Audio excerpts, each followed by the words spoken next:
My neighbor waved at me the morning after I saw him kill someone. The problem is, no one else believes me. I moved into a quiet neighborhood outside Columbus, Ohio about 6 weeks ago. Nothing unusual ever happened there. Families, dogs, kids riding bikes in the street. The man next door was named Eric, mid-40s, friendly. The kind of neighbor who waves every morning. That's why what I saw didn't make sense. 3 nights ago, around 2 a.m., I woke up to a noise outside. A dull, heavy sound, like something hitting the ground. I looked out my bedroom window. Eric was in his backyard. He was dragging something, a body. I know what I saw, a person, wrapped in something dark, limbs hanging. He stopped near a hole in the ground, then he rolled the body in, like it was nothing, like he had done it before. I couldn't move. I couldn't look away. Then he looked up, directly at my window. I dropped to the floor. I didn't call the police right away. I don't know why. Shock, maybe. Fear. The next morning, I saw him outside. He waved at me, smiled like nothing happened. I called the police that afternoon. They came, checked his yard. Nothing. No hole, no disturbed soil, nothing. I told them what I saw. They looked at me like I was confused. One of them said, "Maybe I had a bad dream, but I know what I saw." That night, I installed cameras. Front yard, backyard, hallway. I didn't sleep. Around 2 a.m., I got an alert. Motion detected. Backyard. I opened the app. My heart stopped. Eric was in my backyard, not his, mine, standing near my back door, looking at the camera, smiling. He stepped closer, leaning toward the lens. Then he whispered something. No audio, but I could read his lips. "I know you saw."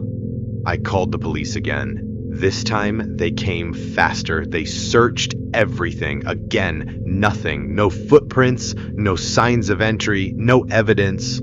But one officer stayed behind. He asked me something quietly. "Did he make eye contact with you that night?" I said yes. The officer nodded slowly, then said something I can't stop thinking about. That's usually when they pick. I asked what he meant. He didn't answer. He just told me to stay somewhere else for a few days. I didn't. That was my mistake. Last night around 2 a.m., I heard something inside my house. A soft sound from the hallway. I checked the camera. The hallway was empty, but my bedroom door was slightly open. I always lock it. Then I heard breathing behind me, right inside the room. Slow, calm, close, then a voice right next to my ear. I was wondering when it would be your turn. My neighbor asked me for a copy of my house key the day I moved in. He said it like it was normal, like everyone does it. I laughed and told him no. He didn't laugh. He just stared at me for a few seconds longer than comfortable, then nodded once and said, "That's okay, I'll get it another way." I thought it was a joke. It wasn't. I moved into a small neighborhood outside Denver, Colorado. Quiet street, mostly families, nothing unusual. The man next door lived alone. Late 40s, maybe early 50s. Always calm, always polite. But something about him felt rehearsed, like he had studied how to act like a normal person. About a week after I moved in, I started noticing small things. My trash cans would be slightly moved in the morning. My porch light would be turned off even though I left it on. Once my back gate was unlatched. I told myself I was just being paranoid. Then I noticed something worse. Things inside my house were different. Subtle things. A chair slightly angled differently. A glass in the sink I didn't remember using. My bedroom door slightly more open than I left it. Nothing missing. Nothing stolen. Just moved. That was when I installed cameras inside. Living room, kitchen, hallway, bedroom. The first 2 nights, nothing happened. On the third night, I woke up to a notification, motion detected. 2:43 a.m. I opened the app. The living room camera showed someone sitting on my couch. My heart dropped. It was him, my neighbor, sitting comfortably like he belonged there watching something on my TV. I couldn't hear audio, but I could see his lips moving. He was talking to himself or to someone I couldn't see. I switched to the hallway camera. He stood up slowly, walked down the hallway, stopped outside my bedroom door, and just stood there for 5 minutes, not moving, not knocking, just standing. Then he leaned forward slightly like he was listening. Then he smiled, not a normal smile, a quiet, satisfied smile. Then he turned around and walked out of frame. I checked the front door camera. No one had entered. No one had left. I called the police. They came, checked the house, found nothing. No signs of forced entry, no broken locks, no open windows, nothing. But I had the footage. I showed them. They watched it in silence. Then one of the officers asked me something strange. Did he ever ask you for anything when you first moved in? I said yes. He asked for a copy of my key. The officer nodded slowly, then said something that made my stomach drop. He asks everyone that. I asked what he meant. The officer hesitated, then told me. Every person who had lived in my house before me had reported the same thing. Objects moving, doors opening, someone inside at night, but no signs of entry, no evidence, except the footage. Always the footage, always him, inside their homes. But here's the part that made it worse. Every single one of them had eventually given him a key, not because they trusted him, but because he wore them down. He would ask and ask and ask, day after day, until they gave in. And after they gave him the key, the footage stopped. No more break-ins, no more movement, nothing. The officer looked at me and said quietly, "You should never give him what he asks for." I didn't. That was 3 nights ago. Last night I got another motion alert. 2:43 a.m., same time. I opened the camera. He was sitting on my couch again, but this time he was holding something. A key.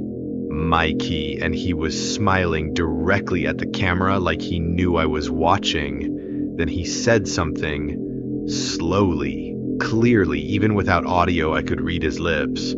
I told you I'd get it another way. My neighbor started giving me free coffee every morning. I didn't think anything of it. That was the point. I moved into a small apartment building outside Phoenix 2 months ago. Nothing fancy. Just cheap rent and quiet neighbors. The guy next door introduced himself the first week. His name was Adam, early 40s, clean, polite, the kind of person you trust without thinking. A few days later, he knocked on my door holding 2 cups of coffee. Said he always makes extra. Asked if I wanted one. I said yes. The next morning, he did it again. And the next, and the next. It became routine. Every morning at 7:10, same knock, same smile, same coffee. I didn't question it. Why would I? Then small things started happening. I would forget conversations, lose track of time. Sometimes I'd sit down and suddenly it would be hours later. I blamed stress, work, lack of sleep, anything but him. Then one night I woke up on my couch, fully dressed, shoes still on.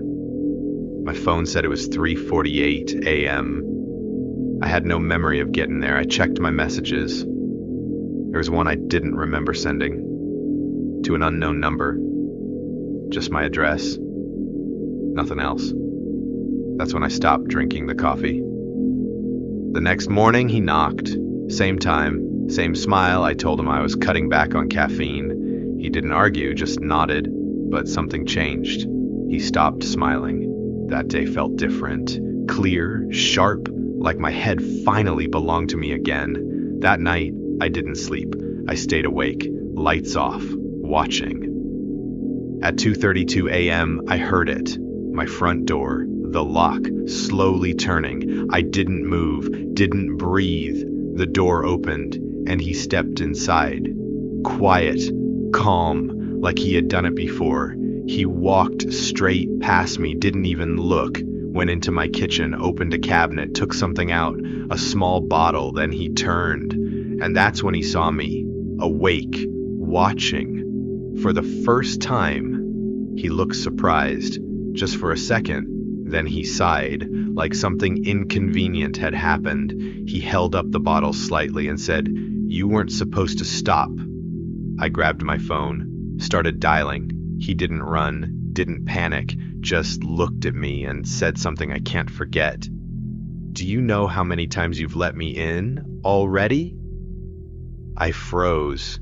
He tilted his head, almost curious, then added, "You always open the door for me." My stomach dropped, because I didn't remember doing that, not once. He stepped closer, slow, controlled, and said, "You even asked me to help you sleep." That's when I understood. The coffee wasn't the problem, it was permission, and I had already given it.